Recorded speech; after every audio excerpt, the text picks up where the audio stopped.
Good morning, students. Now, many students tell that paragraph exercise is most important for our exam. In part B, section A. So, we will learn unit 3, read 1 and do exercise with paragraph. ઘણા બધા વિદ્યાર્થીઓએ કહ્યું કે paragraph exercise આપણા exam related અને બહુ મહત્ત્વની છે, એટલે આજે આપણે એની પ્રેક્ટિસ કરીએ છીએ. એટલે કદાચ કોઈ વિદ્યાર્થીએ જો લેસન ભણવામાં ધ્યાન ન આપ્યું હોય કે કોઈ વર્ડ્સ સમજવાનું રહી ગયો હોય તો અહીંયા આપણે પેરેગ્રાફ એક્સરસાઇઝ દ્વારા એને આસાનીથી સમજી શકીશું. હવે આપણું લેસન છે મેનેજ યોર સ્ટ્રેસ.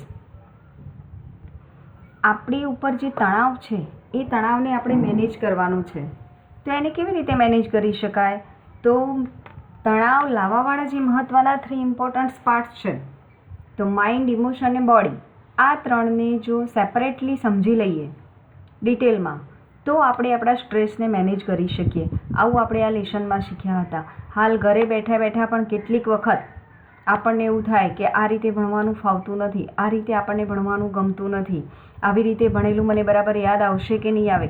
આ જે નેગેટિવ વિચારો છે, આ નેગેટિવ વિચારો આપણને આપણી યાદશક્તિ ઉપર અસર કરે છે. તો આ નેગેટિવ વિચારોને દૂર કરવા માટે શું કરવું જોઈએ એનો આન્સર પણ આપણને આ લેસનમાં મળી જાય છે. So let us we start. Mind, emotion and body are closely interlinked and always work together. જોડાયેલા છે અને સાથે કામ કરે છે. It helps you to distinguish. To distinguish means જુદું પાડવું.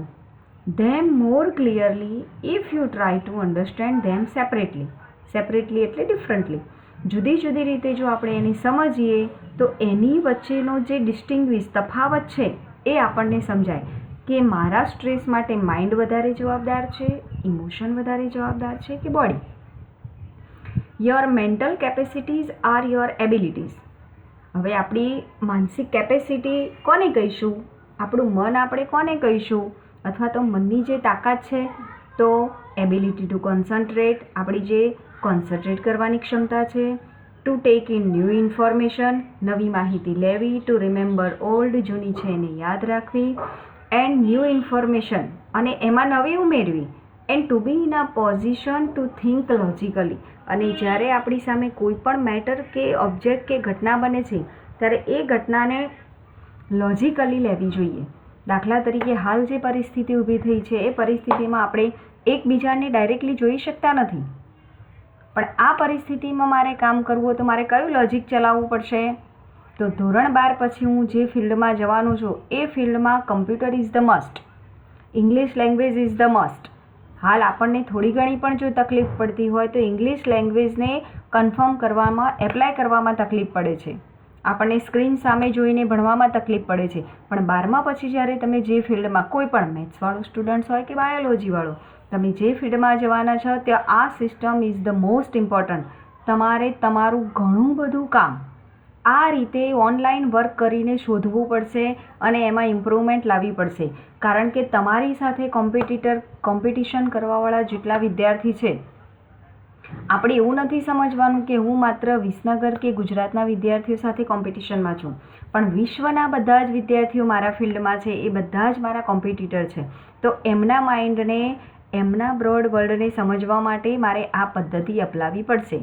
અને એ પદ્ધતિને નેટ પ્રેક્ટિસ આપણે આજે કરી રહ્યા છીએ, બરાબર? એટલે કોમ્પ્યુટર દ્વારા, મોબાઈલ દ્વારા ભણવું, ભણતા ભણતા મારે મારો સ્પિરિટ સાચવી રાખવો અને મારો અભ્યાસ વધુ ઝડપથી, વધુ સારી રીતે આગળ વધારવો. આ પરિસ્થિતિનું પોઝિટિવ લોજિકલ થિંકિંગ કહેવાય. Okay, first question, what are closely related? તો આ તો સહેલું છે.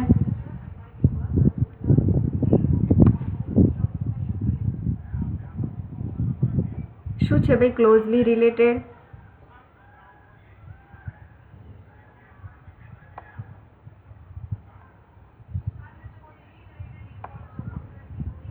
ક્લોઝલી રિલેટેડ શું છે? તો આપણે કહી શકીએ mind, emotion and body are closely related. How do they work? હવે એ કામ કેવી રીતે કરે છે તો એનો જવાબ શું આવશે?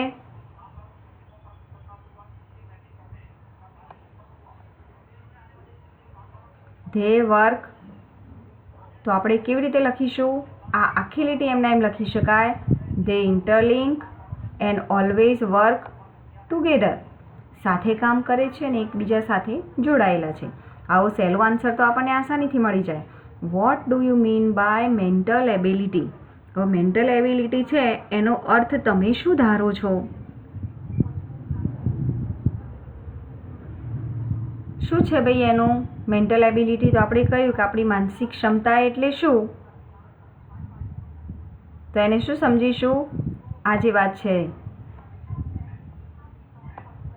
Concentrate, take new information, remember old.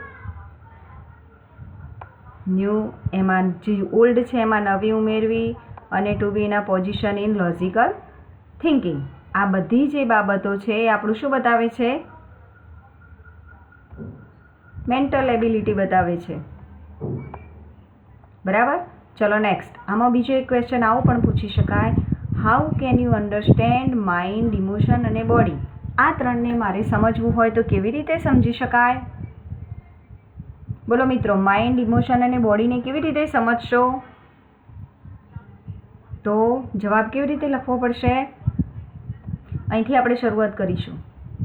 I can understand mind, emotion and body to distinguish them, to understand them separately. અથવા તો એવી રીતે લખી શકાય, by understanding them separately I can distinguish the relation between mind, emotion and body. ફરીથી હું જવાબ repeat કરું છું. I can understand them separately. I can understand them. પહેલાં હું એમને સેપરેટલી સમજવાનો ટ્રાય કરીશ. Which helps me to distinguish them. Which helps me to distinguish them. चलो सेकंड पैराग्राफ.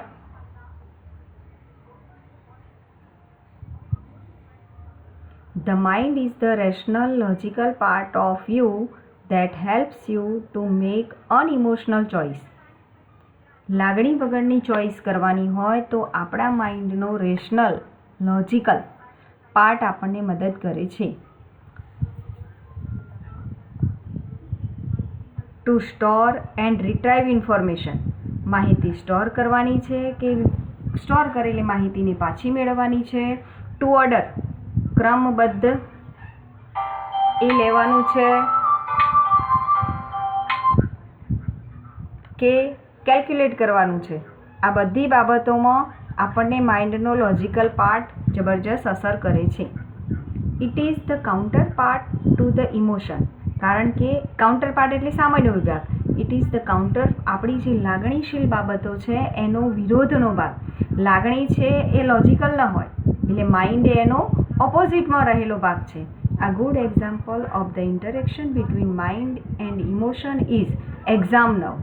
પરીક્ષા સમયે આપણને જે એક્ઝામ નર્વ્સની પરિસ્થિતિ થાય છે એ એનું બેસ્ટ ઉદાહરણ છે. એટલે આ એક્ઝામ્પલ દ્વારા આપણે માઇન્ડ અને ઇમોશનને સેપરેટલી સમજી શકીએ.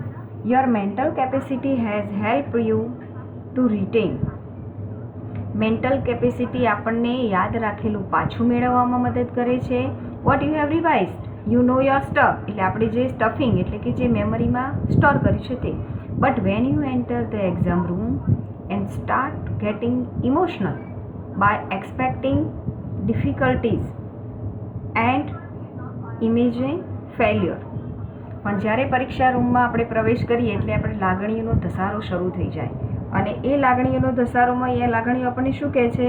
હું નિષ્ફળ જઈશ તો, કેટલીક મુશ્કેલીઓ આવશે તો, પેપર અઘરું હશે તો, મને નહીં આવડે તો. અને આ બધી જે કલ્પનાઓ છે, all of a sudden carefully stored information, કાળજીપૂર્વક આપણે કરેલી જે માહિતી છે એ માહિતી નો લોંગર અવેલેબલ, એ આસાનીથી આપણને પ્રાપ્ત થતું નથી. ચાલો હવે આનો આન્સર જરા વિચારો. What is our mind according to the writer?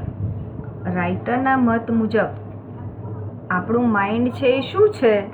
તો માઇન્ડની કેપેસિટી, એની વ્યાખ્યા આપણને શું આપી છે?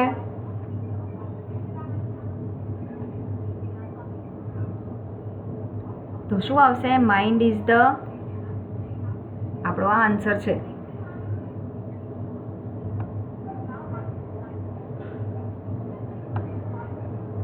Mind is the logical rational part of our body.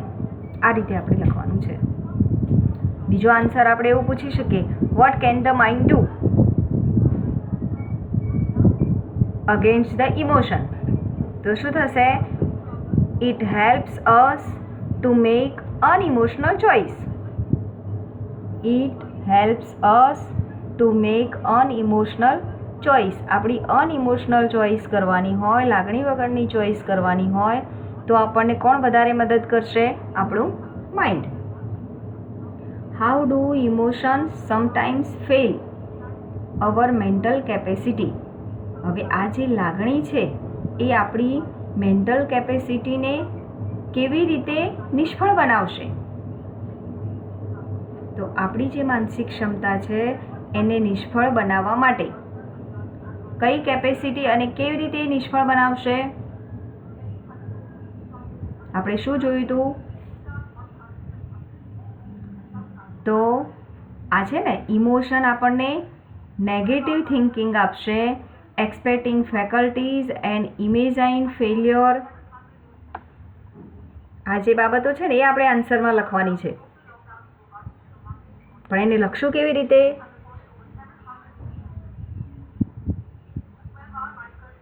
હા, વિચારી લીધું? કેવી રીતે શરૂઆત કરશું? Our mental capacity failed by emotional attack, અથવા તો getting, આ જે છે ને, getting when our emotional getting by expecting. આપણે ઇમોશનલ છે ને એને ઇમોશન બનાવવું પડશે. when, જો વાક્યની શરૂઆત આ રીતે કરવી હોય તો when we getting emotion by expecting difficulties, imagine failure, all of sudden our stored information we cannot available, we cannot get immediately. એટલે કે આપણને ઇમોશનલ આપણી ઉપર એટેક થાય ત્યારે આપણી મેન્ટલ કેપેસિટી છે શું થઈ જાય છે? ફેલ થઈ જાય છે.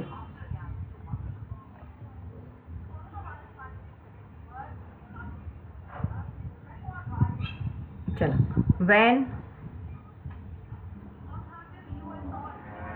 when task and pleasure start building up, the mind can sometimes go into overthinking and you come to the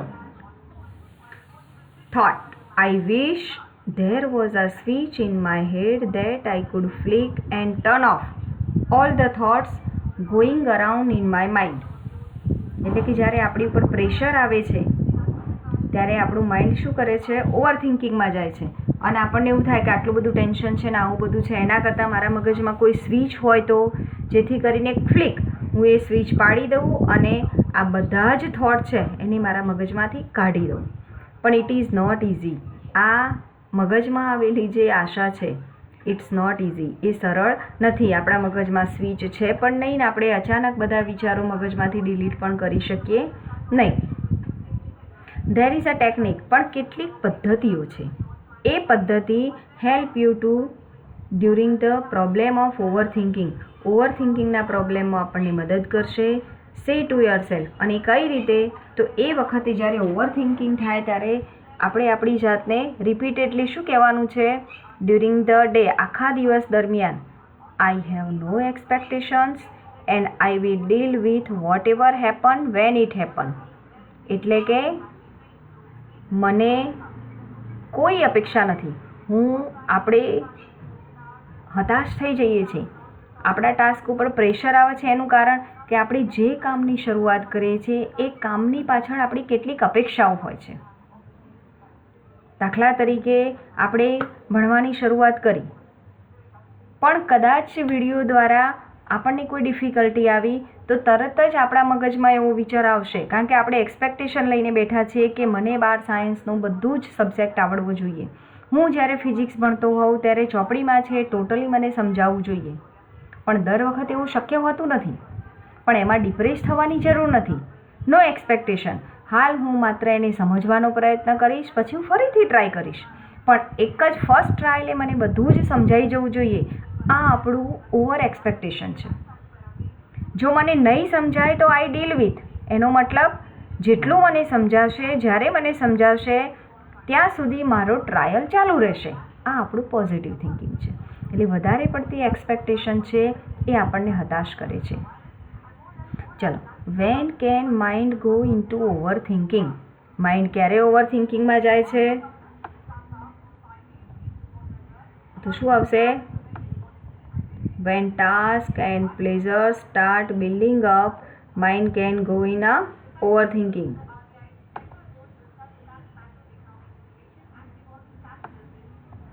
ખ્યાલ આવી ગયો? Okay.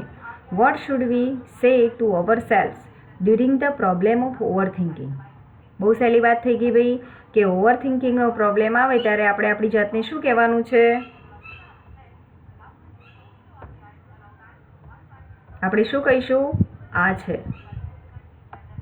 I have no expectation, I will deal with whatever happen when it happen. આ આપણો જવાબ છે. જ્યારે આપણી expectation વધી જાય છે ત્યારે જ ઓવર થિંકિંગ થાય છે.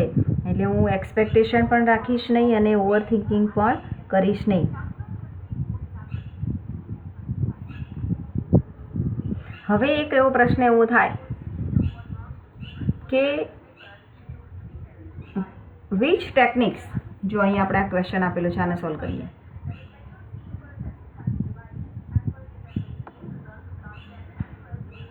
Which techniques does help you to stop over thinking?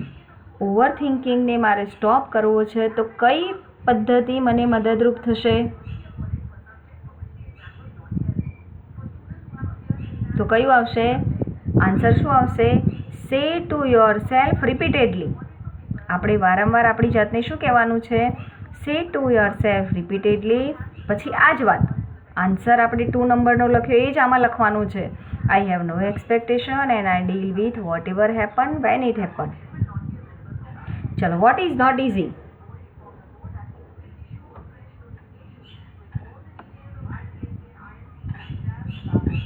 શું સહેલું નથી ભાઈ? What is not easy? There was a switch in my head and I could flick, turn off all. એટલે ટૂંકમાં એવું કહે છે કે to turn off all thoughts in our mind is not easy. Switch હોવી કે ટર્ન ઓફ કરવું એ બહુ સહેલું નથી. વોટ ફિલિંગ ડઝ ધીસ મંત્ર ગીવ? આ છે ને એક મંત્ર છે. આ ઇન્વર્ટેડ કોમામાં આવેલી જે વાત છે એ એક મંત્ર છે. હવે આ મંત્ર આપણને કઈ ફિલિંગ આપે છે?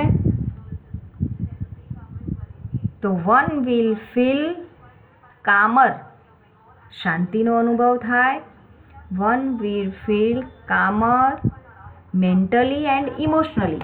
આ મંત્રની અસર છે.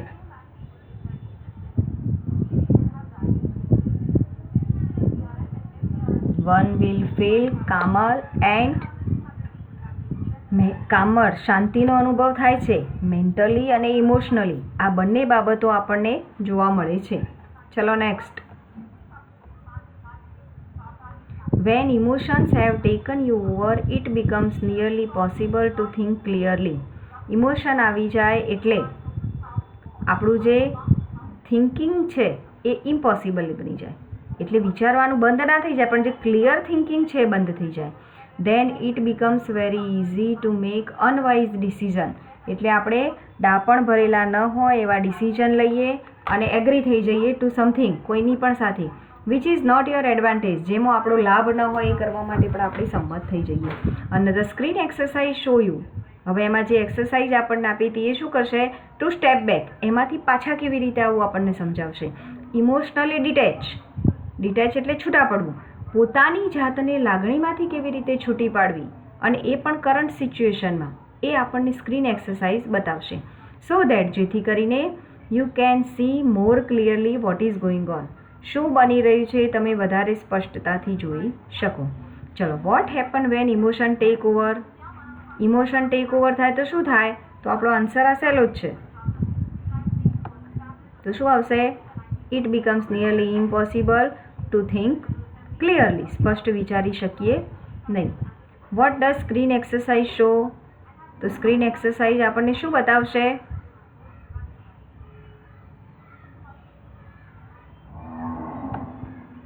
How to step back and emotionally detach. એ આખો આન્સર આપણે લખવાનો છે.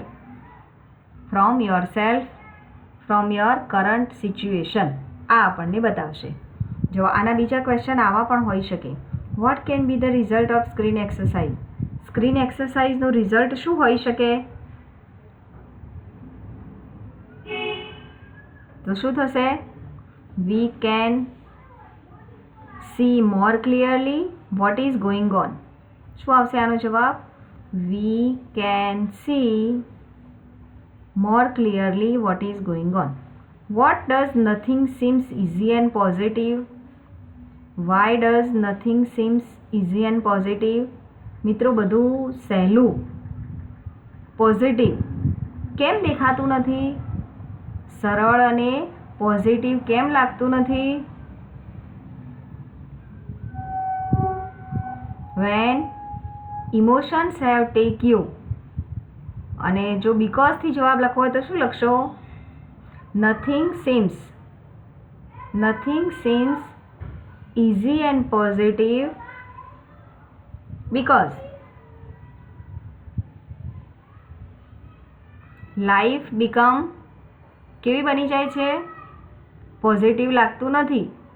આપણને કેમ બધું સહેલું લાગતું નથી? બીકોઝ લાઈફ બીકમ હેક્ટિક બની જાય છે. અને આ પેરેગ્રાફમાંથી લખવું હોય તો because our emotion take over you, so we can not think clearly. એટલે આપણને સહેલું કે પોઝિટિવ લાગશે નહીં. ચલો, what is the effect of such thinking? હવે જ્યારે ઉપરનું થિંકિંગ થાય, સ્વિચ હોવી જોઈએ, આ હોવું જોઈએ, તો એ થિંકિંગ શું કરશે? આપણી એનર્જીને ઘટાડી દેશે. આપણે વિચારીને જવાબ લખવો પડશે. તો the effect of such thinking is, અથવા તો સચ ટાઈપ ઓફ થિંકિંગ શું કરશે? વીકન્સ, ઘટાડી દેવું, નબળું બનાવી દેવું. Weakens our energy. ઓકે, ચલો next. When life becomes too hectic, વધારે પડતી હેક્ટિક બની જાય, we can end up feeling mentally tied in knots. આપણે લાગણીઓમાં શું થઈએ છીએ? બંધાઈ જઈએ છીએ, tied in knots. Nothing seems easy, કંઈ પણ આપણને સહેલું લાગતું નથી. પેસિમિઝમ સેટ્સ ઇન, અને નિરાશાવાદ બેસી જાય છે. We can not see a way out of our current problem. આપણે જે પ્રોબ્લેમમાં ફસાયા છીએ, પ્રોબ્લેમ એટલે કોઈ ભયંકર પ્રોબ્લેમ આપણી આગળ આવીને ઊભો રહે એવા પ્રોબ્લેમની અહીંયા વાત કરેલી નથી. રેગ્યુલર કામ કરતાં જ્યારે આપણે જુદા કામમાં ટેન્શન સાથે કામ કરીએ છીએ, એ પણ એક પ્રોબ્લેમ જ છે. We can open a source of, અને એ વખતે આપણે કયો સોર્સ? ઓપ્ટિમિઝમ, આશાવાદનો સોર્સ ખોલવો પડશે. With the technique of anticipating success, આ ધારણા કરવી પડશે. હવે આ એક્સરસાઇઝ આપણે ખૂબ સરસ રીતે શીખ્યા હતા. Settle back in a chair, આરામથી ખુરશીમાં બેસી જાઓ. ક્લોઝ યોર આઈઝ, આંખો બંધ કરી લો. Experience with all your sense that it feels like to have achieved something. તમે કંઈક પ્રાપ્ત કરી રહ્યા છો એવી ઇન્દ્રિયો દ્વારા અનુભવ કરો. એન્ડ એન્જોય ધ રિઝલ્ટ, અને જે પ્રાપ્ત કર્યું છે એનું જે રિઝલ્ટ મળ્યું છે, feeling of relief and elation, આપણને રાહત અને આરામદાયક પરિસ્થિતિ પ્રાપ્ત કરાવશે. Hang on to the positive feelings. હવે જેટલી પોઝિટિવ ફિલિંગ્સ છે એને આપણે વળગી રહેવાનું છે. એક વખત રિઝલ્ટ મળ્યા પછી એને છોડી દેવાનું નથી. Bring them back with you in to the here. આપણી આજુબાજુ એને પકડી રાખવાની છે. હિયર એન્ડ નાવ, આજુબાજુ હોવું જોઈએ. ઓપન યોર આઈઝ અગેન અને ત્યારબાદ આપણે આંખો ખોલવાની છે. ચલો, વેન ડઝ પેસિમિઝમ સેટ? નિરાશાવાદ ક્યારે આવી જશે ભાઈ? તો પેસિમિઝમ સેટ્સ ઇન ક્યારે આવશે? When nothing seems easy and positive then the pessimism sets. કંઈ પણ પોઝિટિવ ન લાગે and we can not see a way out of the current problem. બે વાતો આપણે લખવાની છે. When nothing seems easy and positive, life become hectic, we end up all feeling mentally tied in knots, does pessimism sets in, then pessimism sets in. ફરીથી repeat કરું છું, અહીંથી લખવાની શરૂઆત કરજો. when life become hectic, we can end up feeling mentally tired, nothing seems easy, એનો મતલબ pessimism sets in. Give to way to anticipate success. પૂર્વધારણા કરવી છે તો એના બે રસ્તા આપણે જોવાના છે. કયા બે રસ્તા આપણને આપેલા છે? તો શું કરવું પડશે? પહેલાં તો શું કરવું પડશે? બે રસ્તામાં એક રસ્તો આ છે, open a source of optimism, અને બીજું શું થશે? Anticipating success. આ બંને વાતોને આપણે ધ્યાનમાં લેવી પડશે. ચલો, ક્લિયર?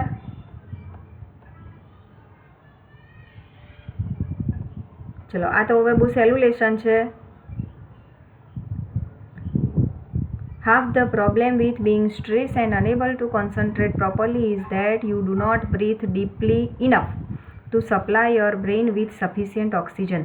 પૂરતા ઓક્સિજન સાથે આપણે હવા શ્વાસોશ્વાસની ક્રિયા કરતા નથી. એ જ આપણા અડધા પ્રોબ્લેમનું કારણ છે. વેન વી ગેટ સ્ટ્રેસ, જ્યારે સ્ટ્રેસનો અનુભવ થાય, we tend to hold our breath. આપણે આપણા શ્વાસને પકડી રાખીએ છીએ. બ્રીથ ઓનલી એટલે કે શ્વાસ લઈએ છીએ પણ ઓનલી શેલો, માત્ર ઉપરછલ્લી રીતે. Using only the top part of our lungs.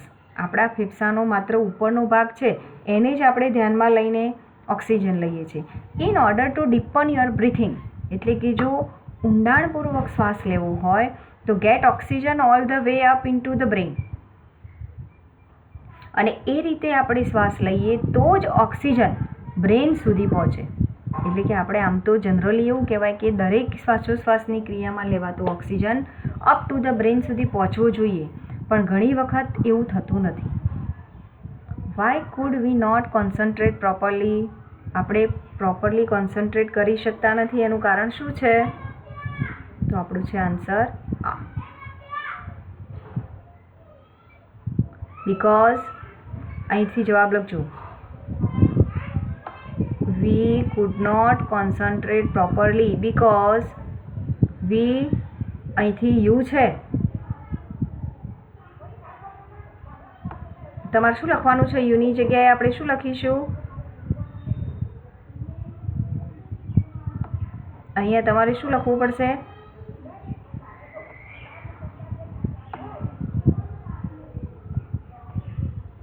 વી લખવો પડશે અહીંયા.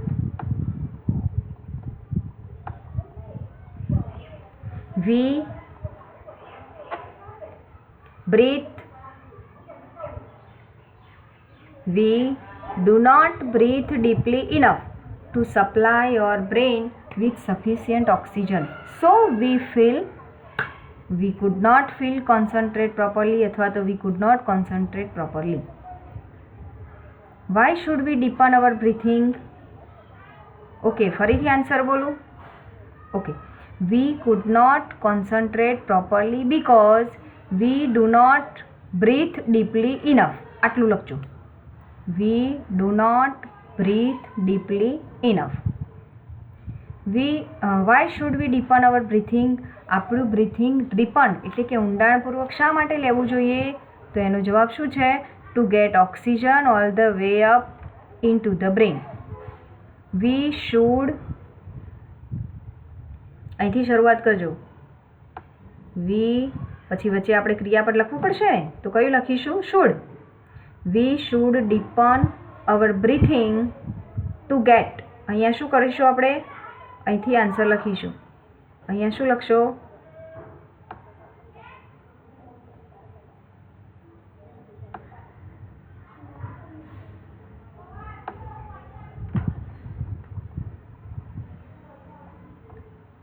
Two gate oxygen all the way up into the brain. બરાબર. ચલો. When we breathe, there is a microscopic movement of the carnival bones, which in turn allows the cerebrospinal fluid to move freely through the spinal columns and skull. હવે જ્યારે આપણે breathing કરીએ છીએ ત્યારે શરીરના સમગ્ર ભાગમાં સેરિબ્રોસ્પાઇનલ, મગજ, કરોડરજ્જુ આ બધામાંથી એ પસાર થાય છે. સ્કૂલ એટલે આપણી ખોપડી સુધી પણ એ જાય છે. વેન વી ટેન્સ, પણ જ્યારે આપણે ટેન્સ હોઈએ છીએ, અપસેટ હોઈએ છીએ, એટલે કે આપણે એ વખતે do not breathe deeply enough, આપણે પૂરતો ઊંડો શ્વાસ લેતા નથી. ધીસ કેન રિઝલ્ટ, આનું પરિણામ શું આવે છે? ઇન બોન્સ, આપણી હાડકાની અંદર, ઇન ધ સ્કૂલ, ખોપડીની અંદર, બિકમિંગ સ્લાઇટલી સ્ટક ટુગેધર, પૂરતો ઓક્સિજન ન મળવાને કારણે ત્યાં સ્ટકનેસ આવી જાય છે. સ્લાઇટલી, એક થોડું. સો દેટ, અને એ જે સ્ટકનેસ છે શું કરે છે? Fluid can not circulate properly, જે સર્ક્યુલેશન થાય છે, આપણું જે પ્રવાહ છે એ લોહીના પ્રવાહને પ્રોપરલી સર્ક્યુલેટ થવા દેતું નથી. એટલે વારંવાર કહેવામાં આવે છે, આપણને ડીએમ સાહેબ પણ વારંવાર કહે છે કે બ્રીથ, ઊંડા શ્વાસ લેવા જોઈએ. જ્યારે પણ એમ થાય છે કે આપણું કામ પૂરું થયું છે, વચ્ચે રાહત અનુભવી છે, તો એ વખતે પણ આપણે ચોખ્ખી હવામાં ઊંડા શ્વાસ લેવા જોઈએ. અને આપણા માટે બહુ મહત્ત્વની બાબત એ કહેવાય કે આપણી સ્કૂલનું વાતાવરણ ધી બેસ્ટ, સૌથી વધારે કુદરતના સાનિધ્યમાં અને ચોખ્ખી હવાવાળું છે. એટલે જ્યારે જ્યારે પણ આપણે શાળામાં હોઈએ, હા મિત્રો, મને ખબર છે તમારે શાળામાં બહુ જલ્દી આવવું છે, પણ હવે આપણને સમજાય છે કે જ્યારે હું શાળામાં હતો ત્યારે ડીપ બ્રીથિંગ કરતો હતો. જો નહોતો કરતો તો હવે હું ખેતરમાં જઈને પણ ડીપ બ્રીથિંગ કરીશ. ઓકે, ચલો. What happens when we breathe? આપણે બ્રીથ કરીશું તો શું થશે? બ્રીથિંગ કરીશું તો શું થશે? બસ અહીંથી જ આપણો જવાબ લખવાનો છે.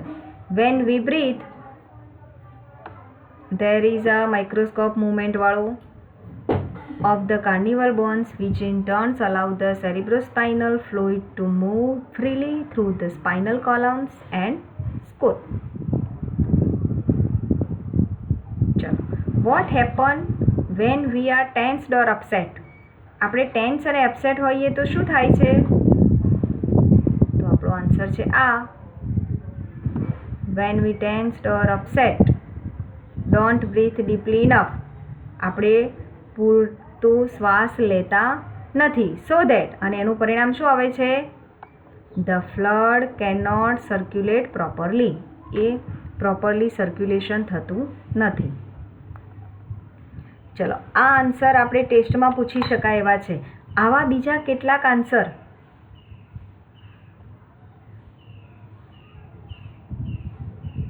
જો મિત્રો દેખાય છે, આને આપણે જરા સોલ્વ કરી લઈએ. પછી આવતીકાલના ટેસ્ટમાં હું આ પ્રશ્ન તમને કહીશ, એ તમારે લખવાના છે. દાખલા તરીકે આવો આપણો પેરેગ્રાફ છે, શોર્ટ મેડિટેશન 1. આ પણ આપણા ટેક્સ્ટનું જ છે કે make yourself comfortable and close your eyes, આંખો બંધ કરી લો. Out of the following choose words that symbolise, પછી વર્ડ્સ પસંદ કરવાનું છે. Calmness, harmony, tranquillity, serenity, peace અને રિલેક્સ. હવે ક્વેશ્ચન એવો છે, what is the exercise for? આ એક્સરસાઇઝ શાના માટે છે? તો here is the exercise for stress control. જો આમાં સ્ટ્રેસ કંટ્રોલ એવું વર્ડ્સ આપેલું નથી. પછી ઘણી વખત મિત્રો કે બેન પેરેગ્રાફમાં તો હતું નહીં, પણ કેટલુંક આપણે વિચારીને જવાબ લખવો જોઈએ. તો here is the exercise for stress control. યાદ રહી જશે? Here is the exercise for stress control.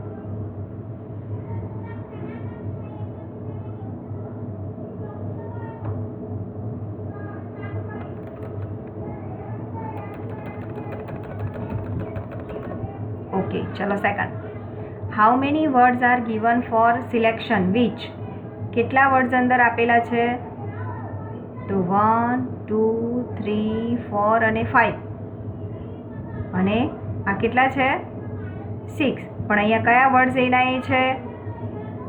Symbolise કામનેસ. યાદ રાખજો મિત્રો, 5 જ વર્ડ છે પણ આપણે કેમ 6 થયા? તો વાક્યરચના શું કહે છે? Out of the following choosing words that symbolise calmness. કામનેસને દર્શાવતા કેટલા વર્ડ્સ આપેલા છે? એ વાસ્તવમાં ક્વેશ્ચન છે. બરાબર? તો શાંતિ બતાવતા શબ્દ છે 1 2 3 4 5. બરાબર? Four selection 5 words. બરાબર?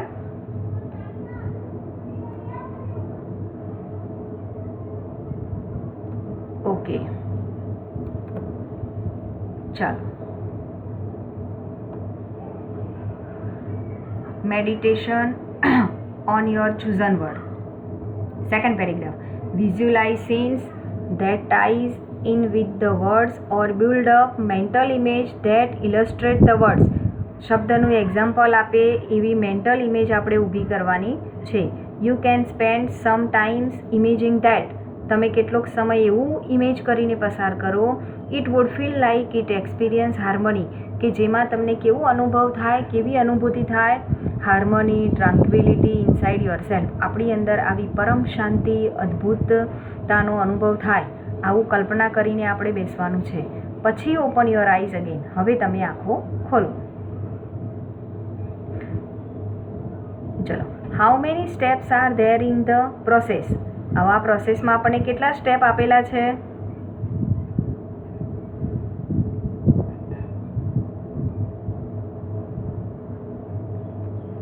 તો અહીં પૂરતા મેં આન્સર આપેલા છે એટલે જવાબ જોઈ લો. There are 3 steps in the process. 3 step આપણને આપેલા છે. What should one do first in the meditation? મેડિટેશનમાં સૌપ્રથમ શું કરવું જોઈએ? તો in the meditation one should visualise scenes that ties in the word with first. જે શબ્દ સાથે વિઝ્યુલાઇઝિંગ, શબ્દ સાથે રિલેટેડ એવું એક દ્રશ્ય આપણે કલ્પના કરવાની છે. એવા દ્રશ્યનું ઇમેજિનેશન કરવાનું છે. આ પણ એક મેડિટેશન છે. ચલો. Short meditation 2. Pick a material such as dress, fabric, stone, piece of wood or anything that appeals to you. With your eyes closed, explore the texture of this material.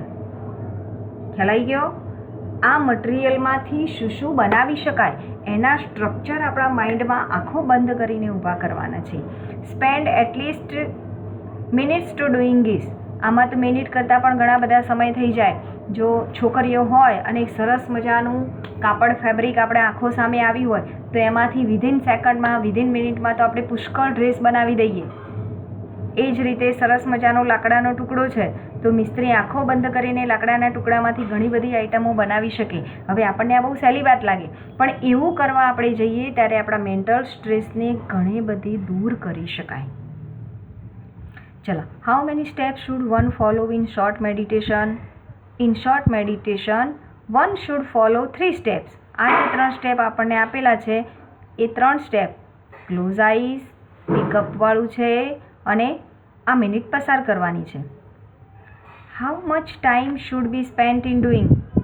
At least 1-2 minute. At least 2 minute spend કરવાની છે. ચલો. Give your brain and oxygen heat. પહેલાં મગજને oxygen heat આપો. આ lesson ફરીથી ચાલતું હોય એ પ્રમાણે જ આપણે કામ કરીએ છીએ. Half the problem with being stressed and unable to concentrate properly. આપણે પૂરું સંપૂર્ણ રીતે કોન્સન્ટ્રેટ કરતા નથી. Is that you breathe deeply. આ આપણે આગળના પાઠમાં શીખી ગયા છે. માત્ર ક્વેશ્ચન આન્સર સમજી લઈએ. What is the major problem with being stress? સ્ટ્રેસનો મેજર પ્રોબ્લેમ શું છે? તો shallow breathing. The major problem with being stressed is shallow breathing.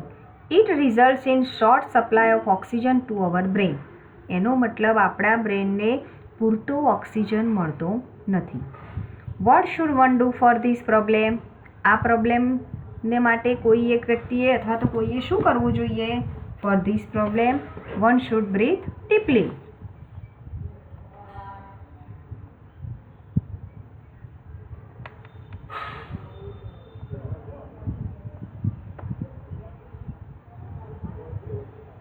Rub both your hands, rub એટલે ઘસવું.